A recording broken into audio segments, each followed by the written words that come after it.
What is up, everybody? It is Kyle from the Offsetting Opinions channel. Originally, I was going to talk about accountability today and post a video about that.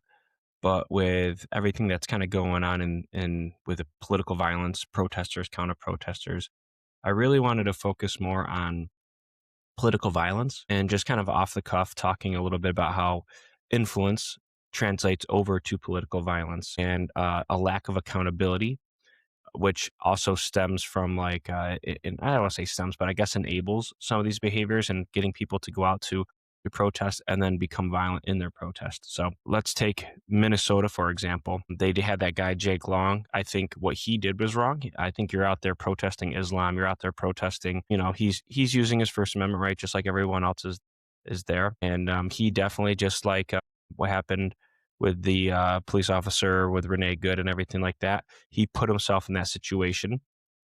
And then, the famous saying, fuck around, find out. This is exactly that. He put himself right into the kind of the lion's den there. And he was looking for something to happen, and something did happen. And claims of him getting stabbed. I mean, you saw a video of him walking away to where he was, had blood on his ear and his neck and things like that. And he went on social media saying that he got stabbed and everything like that, which is by definition violence, and a political violence at that.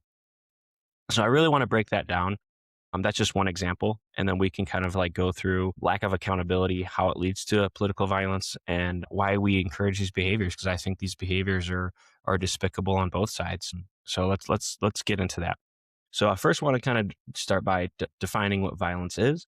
So violence is behavior involving physical force intended to hurt, damage, or kill someone or something. So basically, like, you're intended to do harm on somebody regardless of what the situation is. If your intention is to hurt or something, a person or some sort of object or something. And then just political violence in particular is something that's really been prominent, especially these last, it's almost decade now. And we can kind of stem it back even further than that, but I think there's a real big rise. And maybe it's because in my lens and the way that I see the world and what I'm paying attention to more recently, I think you see it more on the forefront. And my intentions are to try and bring good back in the world, to eliminate the violence, to try and get people back to a centric way of thinking. And if you want to go out and protest, that's fine, but we don't get violent when we protest. And having counter protesters is fine. I mean, I think if you're going to have a protester, people should have the right to counter protest. How you do it matters, where you do it matters, and what you do when you're there also matters. And simply put, where you do it, like if you want to go to your Capitol building, get your permits or whatever you need to do to create your protest, and you want to have your voice be heard, I'm 100% for that. We're not entering buildings. So again, I want to go back to January 6th. I think January 6th was definitely way too far on the right. I think entering that building was wrong. I think, there was a little bit of political violence that day, those pipe bombs and, strong arming and tackling and intimidating these security and Capitol Police. That was all wrong as well. So I'm not dismissing that whatsoever. But also on the left, when you have protests in cities that turn into riots where you're looting buildings, vandalizing, arson, pulling people from cars and beating them up and putting people in the hospital, there's been a lack of accountability, at least on one side of the aisle, from what I've seen.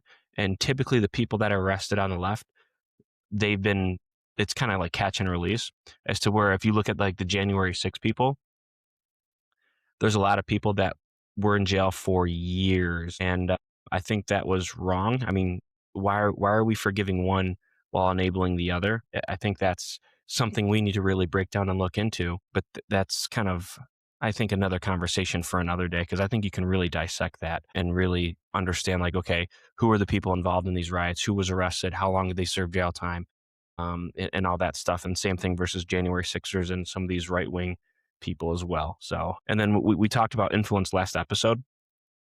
So I think influence could be also people within your group of people. So like, say you have a Discord group, say you have a Facebook page or some sort of community of people where maybe you have a couple people who are influencing a lot of other people. And let's just say, hey, listen, I'm going to go out and protest here. Let's get this. And then they might even go as far, and I wish I could pull up some like Discord chats or some groups and things like that, but I can almost guarantee you that there is some sort of dialogue in that group. Like, hey, if they get violent, let's bring this, have mace, let's get this. Like, they are preparing for violence and wanting violence, especially in these scenarios with with ICE. I think they're looking for a reaction from people, and they are looking to take their frustration and anger out on something and looking for violence to happen. And I'm not saying everybody there is falls under that tree, but I do think there's a fair amount of people that are just waiting for something to happen and then just for the gloves to come off for them to kind of get violent. And I think those people are, if you're out there seeking that stuff, if you're out there waiting for something to happen so you can become violent, I think you are what's wrong with this country. I think you're what's wrong with society. I think you need to reevaluate your life and what's pissing you off, because I can promise you, if you put all that energy and effort that you have for your anger and toward pushing around ICE agents or whatever it is you're trying to use your energy on, if you use that energy to better your life, to find yourself a stable job, to ignore some of the things, I don't say ignore what's happening in the world, but you can be cognitive of it, but don't let it impact you to the point where you're out there trying to commit violence against people. If you have something wrong with your life, go see a therapist, go see a shrink, get on medication, whatever you need to do, because that's not healthy and that's not helping any of these situations. Now, that being said, I think political violence is something that is one of the most problematic parts of our society today in the United States. I mean, you can see people are taking shots at the president. People have been going to Nancy Pelosi's husband's house and, attacking her husband with a hammer. And this is all political violence. I think this is all stuff being encouraged from people at the top going down. I think, there's people in these Discord groups and people within their community encouraging people to do stuff like this, like these Antifa groups and these mega Republican groups. And you can go down the list of people on both sides of the aisle. And I'm trying to look at this objectively, not subjectively. And it seems like with the riots and protests, it's more the left kind of burning, looting, creating a scene, the right counter protesting, and things kind of happen and escalate, and then both sides are at each other's throats, and it becomes violent. And I think it's a slippery slope. It seems like the cycle just kind of rinses and repeats itself. And anytime there's a protest, I mean, what's the definition of insanity? It's doing the same thing over and over and expecting different results. Well, you're constantly out there protesting, nothing's getting done. I know you want your voice to be heard, but then you have these people out there counter protesting, and the only constant is that the political violence happens. And I'm not saying that we shouldn't go out and protest. I'm not saying that we need to go out and seek violence and push back against the other side. I'm saying what we're doing isn't working. Our protesting isn't working. I mean, we see your voice is being heard. I mean, it's all over the news. It's hard to miss. I mean, there's people on Facebook and social media posting about it every single day. And my point is, we need to find a more effective way to get things pushed through and changed. And I think that starts with electing the right leaders. I think the people that we elect are only in it for their party. They, whatever talking points, so let's just say the left with abortion or the right with, immigration, you promise this, you promise that, and like that's all well and good. When it comes time to deliver, you get breadcrumbs, but you don't get the full slice of pie. So who we elect matters, how we elect them matters, and we have a system that we enable these behaviors to continue to happen. And then it seems like every couple of years when we have these election cycles, these people that are running for, whatever office, they sound good. They, on paper, they look good. The second they're in office, it's, hey, what does my party want? I'm going to vote for the way my party does. I'm not going to be, bipartisan. I'm going to look at it from a partisan standpoint. I'm going to do everything I can to move the goalpost back the other way. And then that thing I promised, it just falls on the wayside. And this is something that's been happening for decades. And we post-election, it's always voter remorse. And I don't think I've ever, other than maybe Obama, where the overwhelming majority of people, they agree with all the actions that are taking place within the government. Even Obama had his criticisms, but I think there was a majority of people that liked what Obama was doing. I think they, really supported. He was, as far as being on the screen and being a good person, he had all the characteristics. He was well spoken. He's an intelligent man. You might agree or disagree with him, but he was a very well spoken, and he did at least display while he was in office American values. And I think that's something that, as critical as I was with Obama and some of the things that he did define integrity and display, at least in front of the camera, some American values. Getting back to my original point is like, I think a lot of the protests and uprisings are because of who we elect.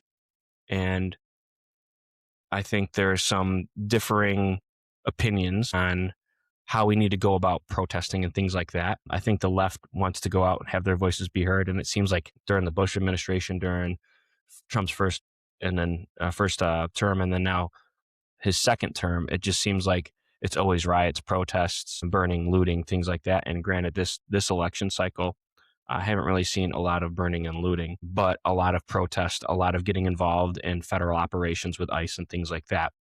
And just to call out hypocrisy, the person that deported the most immigrants or illegal immigrants, mind you, from our country was Obama, and there was not a single protest. And a lot of the same tactics that they use today were implemented and exercised under Obama. And I think that needs to be spoken about, because why are you so upset about ICE right now using those same tactics during the Obama administration? Why is there all of a sudden some sort of, I don't want to say fake outrage, but it's definitely outrage that is scripted from people on the left? And I think, like, especially like your Pelosi's, just look at all the politicians talking about ICE in a negative fashion, but they're the same ones that were using it during the Biden administration. They were the same people using that same system under Obama. They were the ones that were helping with the training and implementing new processes and things like that. This is the same process that they helped roll out.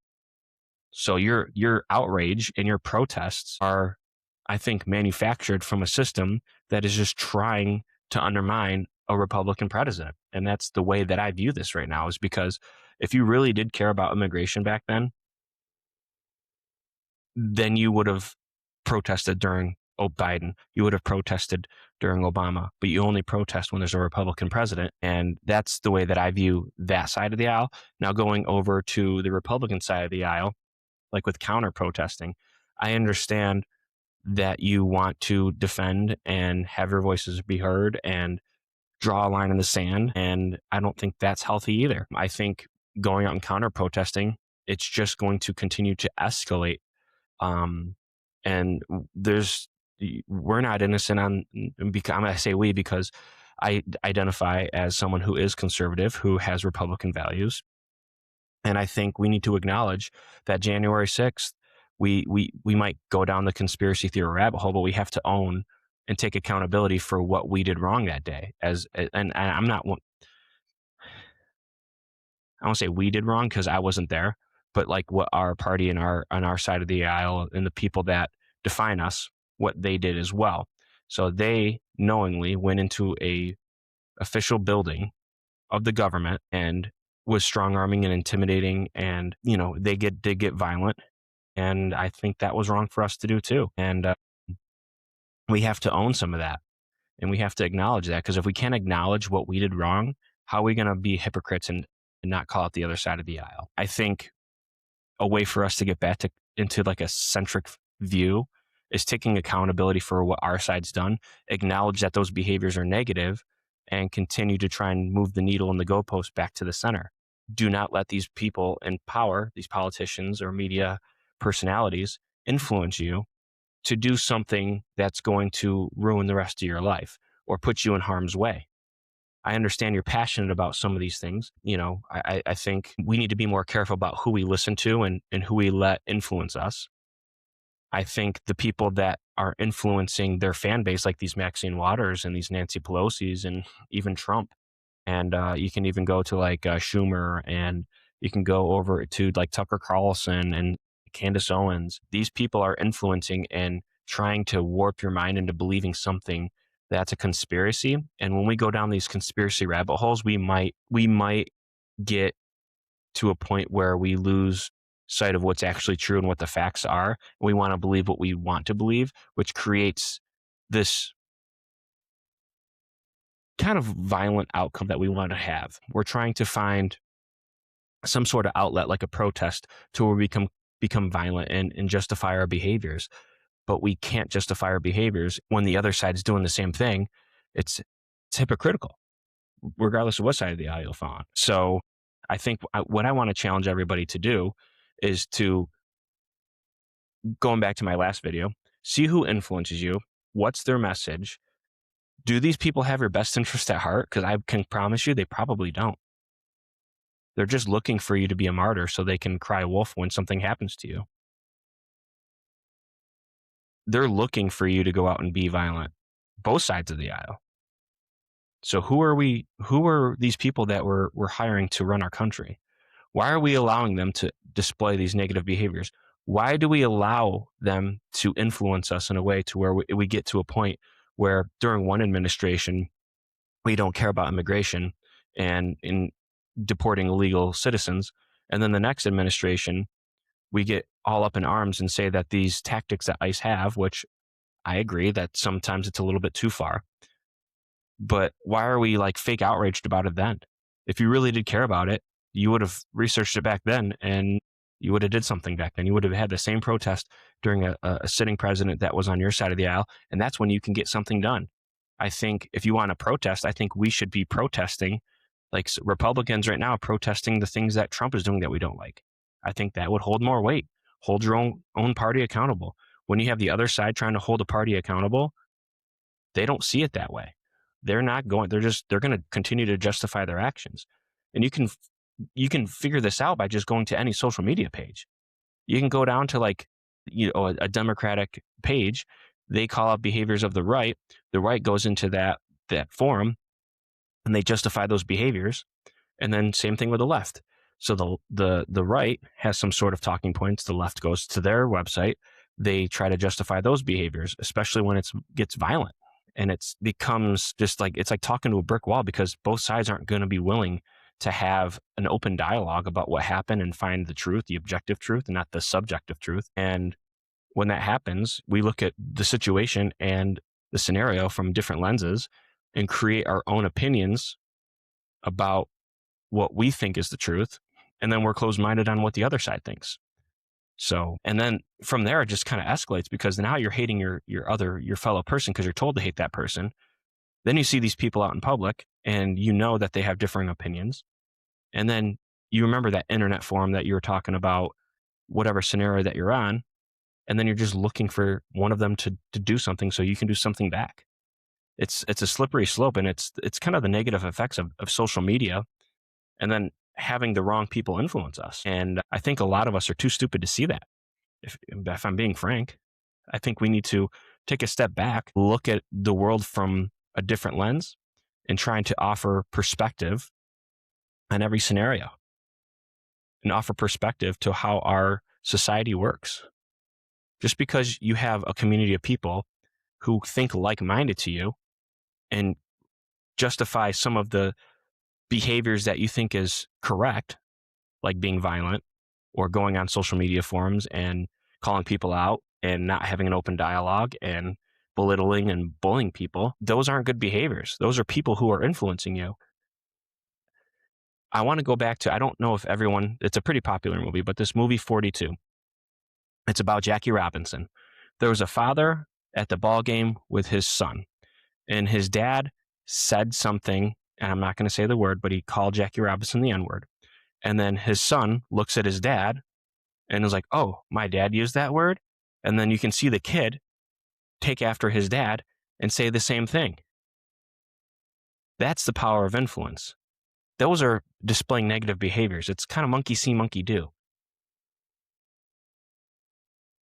So, and I think that happens a lot. And with social media, the bullying on social media, like the second we allowed someone on social media to bully somebody else, to have a differing opinion on someone else, to resort to name calling people Nazis, calling people snowflakes, calling people whatever situation it is, we've enabled that behavior as a society, and there's no accountability for that. There's no accountability for people negatively influencing and getting to a place of violence and like putting their mindset into kind of like some Charles Manson shit. If you think about it, Charles Manson manipulated people to doing his bidding.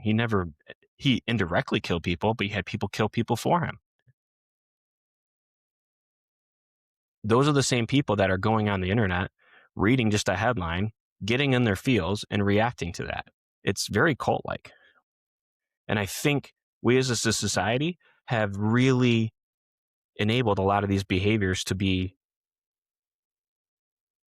normal, to be what's accepted in society. I can't go on an internet forum and try to have an open dialogue with somebody because I'm called a Nazi or a racist, or I'm an idiot, or whatever the situation is that they name call. Because the second you try to present facts and have a dialogue, they don't want to hear your side and they just resort to name calling because they don't really care what you have to say, which is crazy. Anytime I try to have an open dialogue with somebody, I want to, hey, this is the way you see it. I understand the way you see it. Here's the way I see it. And the second you offer your perspective, they don't care. They shut you down. And that's the power of influence. It's like a hive mind. You surround yourself with people who are like-minded to you. And my favorite saying is surround yourself with people who are like-minded, who also empower you, right? That word empower you to do, who do you want to be, right? I genuinely believe people want to be good. I genuinely believe that people want to put good out in the world. They want to have a dialogue with people. They want to have a conversation. But how we have that conversation has really, we've been misguided on how we need to communicate with each other. I think the influence and the people who are empowering us to do something negative, I think a lot of people have negative empowerment. And the circle of friends that I have, I choose my friends very carefully. I look at what behaviors do you display, how you communicate with me, like just simple gestures like holding a door open for somebody or having a conversation with somebody in a checkout line because it's a long line, just like trying to like get to know somebody, like, hey, how's your day? Crappy weather we're having today. Like all that stuff tells me a lot about your character. And that's something I might overanalyze, but I think it's kind of true and valid that who you are in a lot of those situations and how you carry yourself define who you are as a person and what behaviors you have like online and who your friend group is. And sometimes we might go astray and befriend somebody who might not have our best intentions. And we want to believe in those people and we try to change those people, but those people don't want to change. And there's people I've cut out of my life who displayed negative behaviors and who are bullies. And sometimes it's easier to cut people off than to try and bring them to the light and try to bring them back to a level-headedness. And I fell victim to like being around and surrounded by people who can influence me. And I've taken on negative characteristics. And I can honestly say, you know, when I realized who I was as a person, I removed myself from that situation. Heck, I moved 1,500 miles away from home to try and reset, to try and redefine myself, to try and reinvent myself. I don't want to say I hated the person that I was. I think I had a lot of good core characteristics. I just found myself beating my head against the wall, trying to figure out who I wanted to be and being influenced by people who didn't deserve my attention. I'm not going to name names on here, but I did have a lot of different groups of people who, you know, I was a very talented person who played volleyball. I've won tournaments, and some of the people in some of those circles, you know, they want to be friends with you because they want you to be on their team when the time tournament comes around. And sometimes I wanted to be, you know, on the team that always won too. And sometimes I changed my behaviors to fit in with that group of people too. I started thinking that I was a fake person. I started becoming someone I didn't want to be. And the reason I'm telling you these stories is because until I removed myself from that situation and observed who I was and who I wanted to be, I needed to remove myself from, it wasn't really toxic environment because those are good. They were generally good people. Just some of the stuff that like was being said, it was kind of contagious because a lot of other people thought the same way and you're in that group of person and you're just trying to fit in. and you're trying to like befriend these people and be part of the circle group. So you change a lot of your opinions on how you act and how you behave and how you talk. And again, I'll give my shirt off the back for a lot of those people, but I had to disassociate with some of that because it was, I wasn't strong minded enough to protect my dignity and to protect myself from, having a dialogue about, hey, dude, I don't think that's cool. And then you have a dialogue with everybody else and then you're seen differently. And I get that. So just removing yourself from the situation and just moving 1,500 miles away sometimes gives you the perspective you need to change who you are, to remove yourself from this hive mind that you're starting to sink into and becoming a person that you don't want to be. And once I came here to South Dakota, I changed a lot, and it was a very gradual change. I even found myself within the last year and a half continuing to have the same narratives and perspectives that I had back when I was in with my friend groups in New York. And it took me a while to kind of break away from that habit. But I can honestly say now, the reason I have this channel is because I feel like I'm in a right frame of mind. I feel like I have my core behaviors and beliefs, and I'm going to stick to those principles. And I want to put good back out in the world because for some time I did. Yes, I will own this. I did put a lot of negative out there, and it was never anything violent. But some of the perspectives and some of the, I would shut down people before they could talk. And I did have that closed mindedness. And it never got to a point where I wanted to be a bully to anybody else outside of just maybe internet and fake jokes and things like that to people in that friend group who thought differently. But I found myself not liking who I was and not liking the perspectives that I had. So, and I just want to be vulnerable so you guys can see that this is not correct behavior. If you analyze yourself and being like, yeah, I'm one of those people, how do I change that? How do I put good back out into the world? Create a pathway. Start with just, okay, who are my friend groups? Who are the people influencing me? Are these people really valuing me as a person? Or we just think alike, so we have some sort of common ground there to where we can talk about some of these scenarios or world events from the same lens and kind of reassure each other that we're not crazy.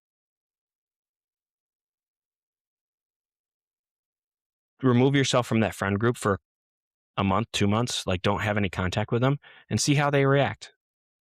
Once you remove yourself from a community of people, the people that continue to ask how you are doing, to continue to make the effort to continue to be a part of your life in one way, shape, or form, those are good friends. Those are people that you want to have in your corner. But be real with them. Like, hey, I had to remove myself because of this. This is the way I need to see the world. I felt myself going down this rabbit hole of being someone I didn't want to be. And I feel like that community wasn't giving me, it wasn't really filling my cup. It wasn't really giving me the satisfaction that I needed to be a good person.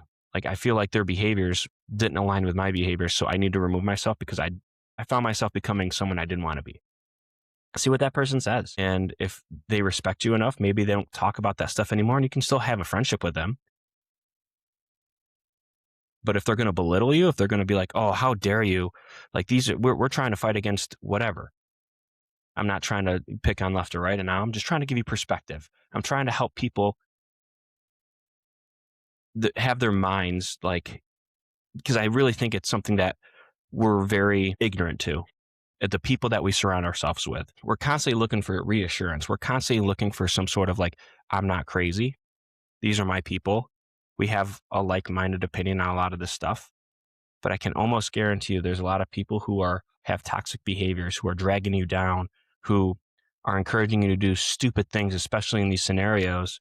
Like the best example I can give, and I might get flack for this, Renee Good's wife, when she was outside the car, drive, baby, drive, like, you're encouraging someone to run over an officer or get away, whatever, flee the scene, whether intention was to run over the officer or to drive away. That is negative behaviors. Her mind was probably easily warped into that thinking because here's this person, this is my spouse, this is her beliefs, I want to support her. And it brought her down a path that ultimately led to that scenario. And if she and maybe she thinks that way, maybe she does want to genuinely run over somebody or try to flee a crime or whatever the situation is, whatever in that moment, her mind was made up on doing something, whether it be of running away or running into somebody. But what ultimately led to that was all the dialogue, all the like maybe just being a pissed off person about a situation, putting yourself in harm's way, and then trying to drive off when accountability happened. Like, I don't think her wife had her best intentions, because if she did, be like, hey, we are putting ourselves in, like, you have to give that perspective. We're putting ourselves in harm's way. We're literally going out trying to block a federal prosecution, a federal operation, whatever the situation is. And the second accountability happened, a second that they were like, hey, all right, you're blocking us. Now you're being disrespectful. Get out of the car. And then you run away. There's a lot of stuff that could have gone differently in her life and the people that she surrounded herself with to not be in that situation to begin with. And that's the perspective I'm trying to get people to see. And that's just the easiest one because that's the most recent one. But we have to take that perspective into consideration. Like, who you surround yourself with. Is that the person you genuinely want to be? And if that's a person you genuinely want to be, I think you need help. I think you need to figure out what's going on in your life that you're that pissed off about ICE officers doing their job and then interfering with that and putting yourself in harm's way. Like, that's not something that I can agree with. And that's just one example. And we can go to the other side too. These people, January 6th, right? And this is where I think Trump needs to take accountability.